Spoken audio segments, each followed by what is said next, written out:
Marketing Online, episodio 485.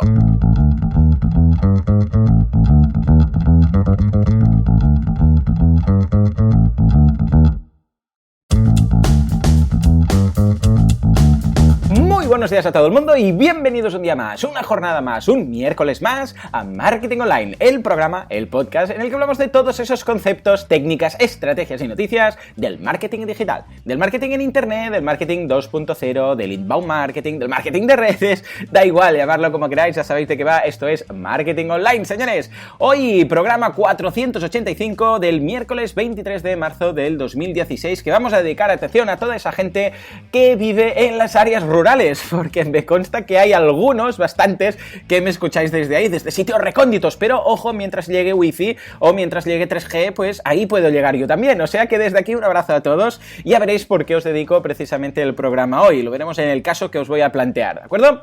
Muy bien, pues venga, vamos a lo que vamos, porque es miércoles y toca resolver un caso y plantear uno de nuevo, pero antes, boluda.com/cursos, ya lo sabéis, tenéis ahí esos videotutoriales a tiempo real, por cierto, cada día, o sea, a las 10:10, cada día hay una nueva clase. Hoy, por ejemplo, ¿qué es? Miércoles, pues tenéis el de WooCommerce Membership Site, es decir, hacer un membership site con WooCommerce, y vamos a ver concretamente Content Dripping. ¿Sabéis lo que es un Content Dripping? Pues básicamente quiere decir que tienes un sitio de suscripción, pero en lugar de, cuando alguien se apunta, tener acceso a todo de repente, porque algunos me decís, ostras, es que yo tengo unos PDFs y tal, entonces la gente se me puede apuntar, bajárselo todo y entonces desapuntarse. Bueno, pues podéis hacer lo que se llama Content Dripping, que básicamente quiere decir que cada día, o cada semana, o cada mes, o cada X tiempo, va a tener una nueva lección. Yo sé, cursos de guitarra. Entonces, en lugar de bajarse, yo sé, pues todas las partituras el primer día, pues cada semana tiene una nueva partitura, en función de la fecha en la que se registró. Bueno, pues esto es lo que vamos a ver hoy. Técnicamente, cómo hacerlo. O sea que perfecto. Y después, ya sabéis que también tenéis los cursos de marketing online. O sea que echadle un vistazo a todo, ¿de acuerdo? Muy bien, venga, vamos a lo que vamos. Ah, por cierto, antes, porque esto es una cosa que propuse el otro día y mucha gente me ha dicho, sí, Joan, hazlo. La gente viene con antorchas a casa, ya sabéis, lo típico que pasa, que vienen, haz esto. Propuse lo de hacer un caso entre todos, es decir, que alguien venga aquí en el podcast con un problema y diga, pues mira, un problema a nivel de su negocio online, entonces, pues que lo cuente, mira, tengo este negocio, tengo este problema, pasa esto, he hecho lo otro, entonces que la audiencia lo escuche y comente sus respuestas y diga opiniones, pues mira, ¿por qué no haces esto? ¿Por qué no haces lo otro? La idea es hacer un caso, pero en directo, por decirlo de alguna forma. Y entonces yo lo que haría sería la semana siguiente o al cabo de 2 semanas, en función de lo que tarden las respuestas, voy a leer las respuestas y vamos a hacer un planteamiento de solución a esa empresa, a ese negocio online, a ese proyecto, a esos emprendedores. Y la idea es que, claro, ya están y no están obligados a aplicarlo, pero ahí quedará el consejo. Yo lo que, yo también voy a estar un poco de filtro y no voy a decir ninguna barbaridad, voy a decir algo con criterio, ¿no? De todas las respuestas que tenga por parte de la audiencia. Y entonces esa persona, al menos que diga, que venga al cabo de un tiempo, de 1 semana, 2 semanas o lo que sea, y que nos diga si lo ha aplicado, si ha funcionado, si no ha funcionado, qué ha hecho, etcétera, ¿de acuerdo? Yo creo que puede ser algo muy interesante. Por parte de la audiencia, ya os digo, una avalancha de gente me ha dicho que sí, pero por parte de lo que serían los emprendedores, los proyectos, las empresas, claro, muy pocas empresas se ofrecen a esto. ¿Por qué? Porque tienen que venir aquí y aceptar que no les está funcionando nada. Entonces, claro, yo entiendo que en muchas ocasiones, eso es lo que pasa con muchos casos de estudio, que mucha gente me dice, no digas el nombre porque entonces se sabrá que no nos iba bien, tal y cual. Yo me pregunto, cuando sale este programa, el de la cocina del infierno y tal, que salen ahí y dice, este restaurante está lleno de cucarachas y no sé qué, me pregunto, ¿cómo lo hacen para que la gente realmente, o sea, los propietarios salgan ahí? Porque realmente cuando ves un restaurante con todo lo que hacen en la cocina, en estos programas, en estos realities, se te quitan las ganas de ir a ese restaurante, pero vamos, para siempre. Bueno, pues no sé cómo lo hacen, debe estar todo preparado. En todo caso, esto es lo que me pasa. Entonces, yo hago esta llamada a todos esos proyectos, a todas esas personas que tienen un negocio online que no les está funcionando muy bien, que vengan, que lo cuenten, y entonces la audiencia, y yo también, evidentemente, con mi ayuda, vamos a dar soluciones y luego que se comprometan a venir otro día a ver cómo, si ha funcionado, qué han hecho, etcétera, ¿de acuerdo? Muy bien, pues eso queda ahí, la propuesta, porque ya os digo, hubo mucho interés. Venga, y ahora sí, nos vamos a recuperar el tema de la fábrica de turrones. Vamos a recordar un poco cómo iba el tema. Era un tema muy curioso, muy interesante y con bastante presupuesto. Se trata de una fábrica de turrones, que les iba muy bien, no estaba mal, pero tenían todas las ventas concentradas en Navidades. Lo típico, ¿qué pasa? Que los turrones normalmente los consumimos solamente en Navidad y durante el resto de la época del año sí que hay ventas, pero muy poquitas comparadas con el resto del año. De hecho, si queréis comprar turrones durante el año, a ver, sí que podéis ir a ciertas superficies comerciales y vais a poder encontrar ciertas marcas puntuales, pero no es lo mismo. Entonces decían, ¿cómo podemos hacer esto? Tenían un presupuesto de 5.000 euros mensuales, ¿de acuerdo? Muy bien. Entonces, soluciones. Me han llevado todo tipo de soluciones. Desde cambiar el producto y decir, bueno, Joan, ya que hacen turrones, podrían hacer chocolates, entonces vender chocolates durante el resto del año, etcétera. Sí, pero claro, teníamos 5.000 euros mensuales, tampoco es que tuviéramos mucho más. Me refiero que cambiar una línea de producto es muy cara. Claro, pensad que las máquinas, el tipo de... O sea, no es tan fácil como darle a un botón y decir, mira, en lugar de turrones ahora saldrán chocolates, sino que implica un cambio, una nueva línea de producto es un cambio que requiere un esfuerzo económico superior a esos 5.000 euros mensuales. Entonces, ¿por dónde atacamos? La brecha que teníamos, la posibilidad que teníamos era ni más ni menos que un proceso de internacionalización. Sí, señor, esa era, bueno, la clave, en este caso fue la clave. Vamos a dar 5 puntos a los que habéis mencionado algo en este proceso de internacionalización. Debo decir que esta no es ni la primera ni la última fábrica de turrones a las que le ocurre o le podría ocurrir esto. De hecho, y me sirvió muchísimo, porque yo ya conocía un caso muy parecido en 2010 de la fábrica de Turrons Vicens. Por cierto, os voy a dejar un enlace en las notas del programa de un artículo que era, a ver si creo que era La Vanguardia, no, en El País.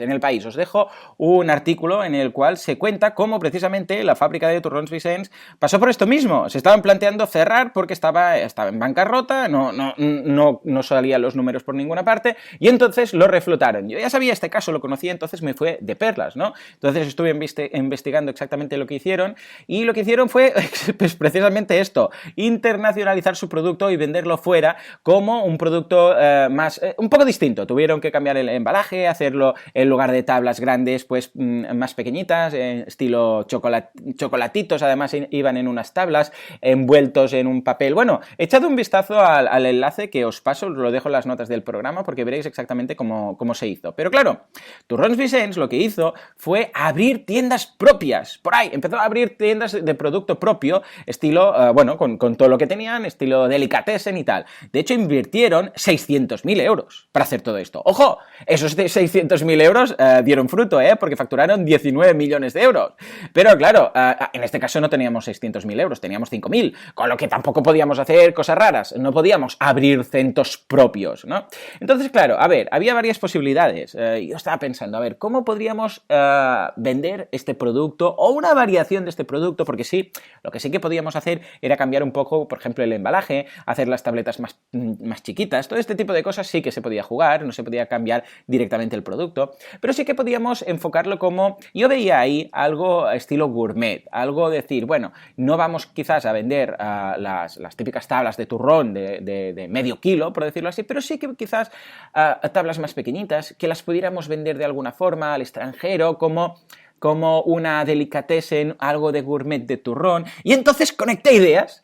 ¿Os acordáis? Claro, cuando estaba pensando vender afuera, vender al extranjero, vender a ver un mercado grande, por ejemplo el mercado americano, y entonces, ¡zas!, uní los puntos, ¿no?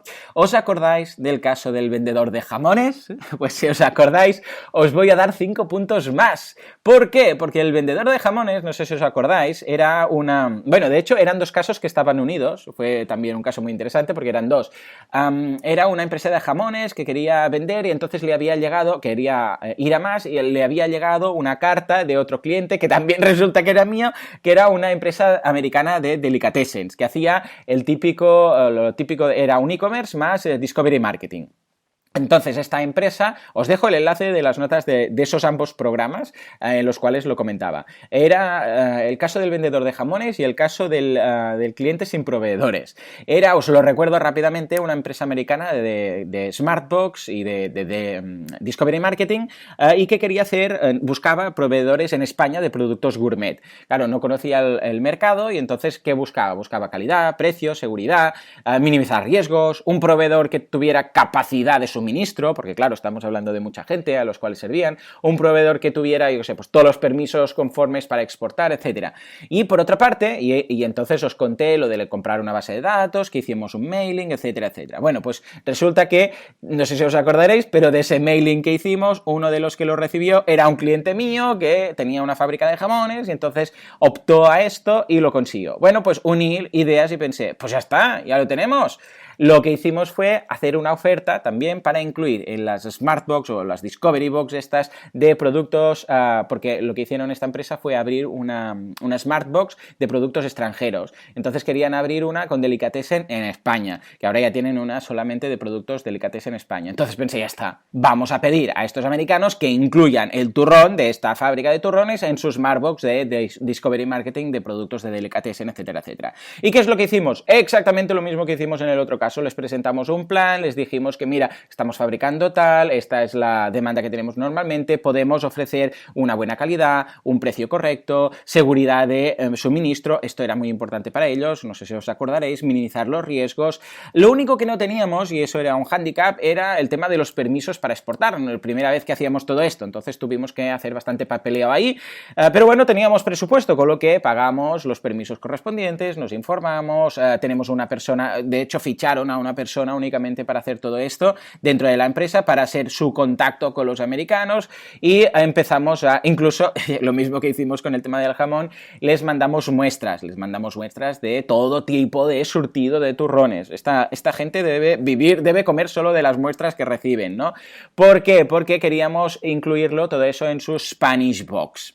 Entonces estuvimos negociando durante un tiempo. No fue tan fácil porque, a diferencia de los jamones, que se pueden conservar de una forma relativamente más fácil, esto era más complejo, porque estamos hablando de chocolate. Ya sabéis que el chocolate es otro rollo, ¿no? Sobre todo, ¿por qué? Por el tema de las temperaturas, requiere, bueno, cierto cuidado. Yo no sabía nada, aprendí mucho de todo esto. Gracias a mis clientes aprendo de todos los sectores, ¿no? Si os fijáis, hay muchas marcas que hay ciertas líneas de producto que no están durante todo el año, ¿no? Lo típico, también hay parte de marketing aquí, pero vamos, lo de Ferrero Rocher, ¿no? Que te dicen, no están durante todo el año, solo en las épocas en las cuales el chocolate no se puede deshacer y tal. Los huevos Kinder incluso, si os habéis fijado, en algunos casos no se encuentran los típicos, sino que se encuentran únicamente unos que se comen con cuchara y tal, ¿no?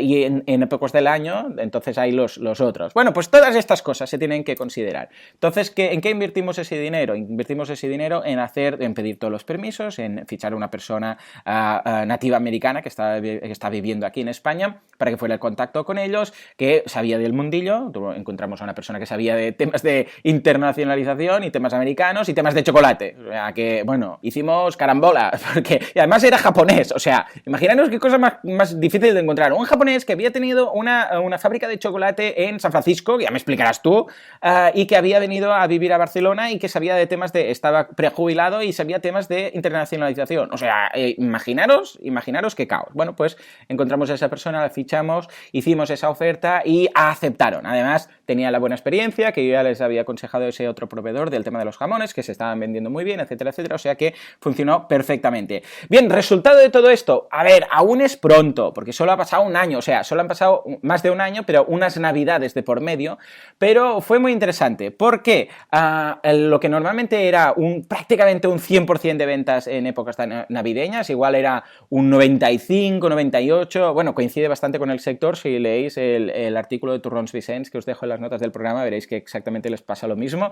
Bajó eso a un 80%. O sea, de depender en un 90 y pico por ciento de las navidades a depender en un 80%, que esto está muy bien a nivel de riesgo. O sea, quiere decir que la facturación durante el año, a través de esta Spanish Box, Wonderbox Spain Products, claro, vendieron durante el resto del año, que no fue ni un año completo, pero bueno, eso ya bajó el índice de dependencia de las navidades. Y este año estamos a marzo, o sea, que tampoco es que podamos hacer muchos números, pero para hacernos la idea, si seguimos en esta tendencia, de momento quedará más o menos sobre un 70% de dependencia de las navidades, con lo que está muy bien, es precisamente lo que ellos querían. Sí, es que imaginémonos que llegamos a un 50%, o sea, sería ideal. Además, como estamos facturando, estamos recuperando la inversión, ahora estamos ya pensando algo que hicieron también los de Vicens, que es que está muy bien. Ese caso me ayudó muchísimo, porque ya os digo, al conocerlo, pues tenía muy claro por dónde ir. De hecho, es la gracia de estos casos. Cuando ves un caso de éxito, al menos de ahí puedes aprender y ves, pues mira, les pasaba esto, hicieron esto y dieron con la tecla. Bueno, pues ¿por qué no podemos hacer lo mismo nosotros, ¿no? Es un poco la gracia de estos casos de estudio. Tanto los de éxito como los de fracaso, lo que hacer y lo que no hacer. Bueno, pues como os decía, estamos planteando sacar un nuevo producto que sería, de hecho es el turrón igual, pero las tabletas más pequeñas, lo que os decía, en lugar de una tableta grande, una tableta más chiquitita, estilo tamaño tableta de chocolate, pero de turrón, todo igual, pero más chiquititas, entonces así para la Wonderbox Spain esta, pues les va a funcionar mejor y tal. O sea que, bueno, es otra idea, es otra posibilidad. Y a partir de aquí, bueno, pues quizás sí que se puede llegar a plantear a tener puntos en algunos locales americanos o en algunos centros comerciales americanos, etcétera, poco a poco, pero vamos a empezar con esto que es ideal.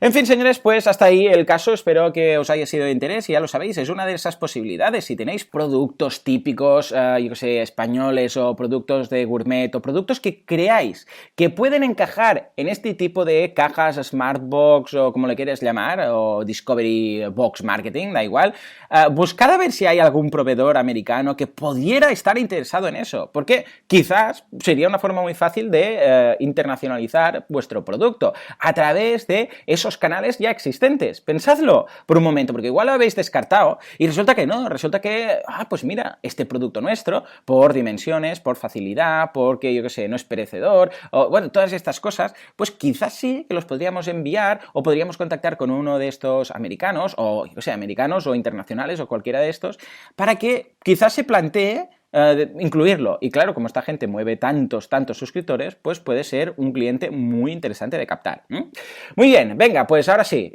si no se nos va el tiempo. Hoy nos vamos a hablar de el caso de la rebelión en la granja.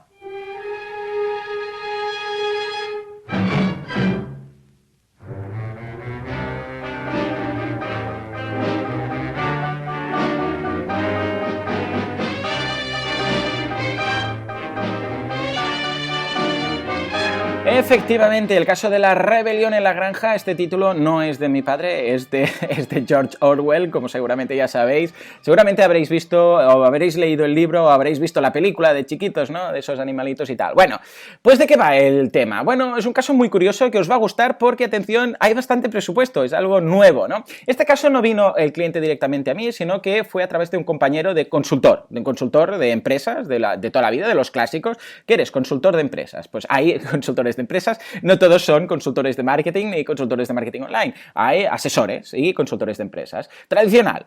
Pues le llegó un cliente y por lo que veréis, pues se me acercó y me preguntó a ver si podíamos colaborar, ¿no? Así como yo, por ejemplo, cuando hay casos de internacionalización, tengo un compañero del sector que se dedica a solamente cosas de internacionalizar empresas, que ya es experto y especialista en eso, pues a mí me viene este compañero cuando son temas de marketing online y así colaboramos entre todos, ¿no?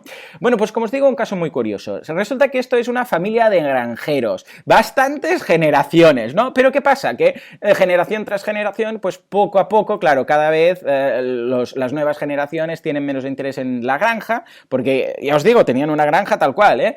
Y actualmente lo que quedaba era el padre, la madre y 3 hijos. Entonces, la granja, a ver, los últimos que habían llevado como tal la granja eran los abuelos, o sea, los padres de esta familia que os digo, ¿no?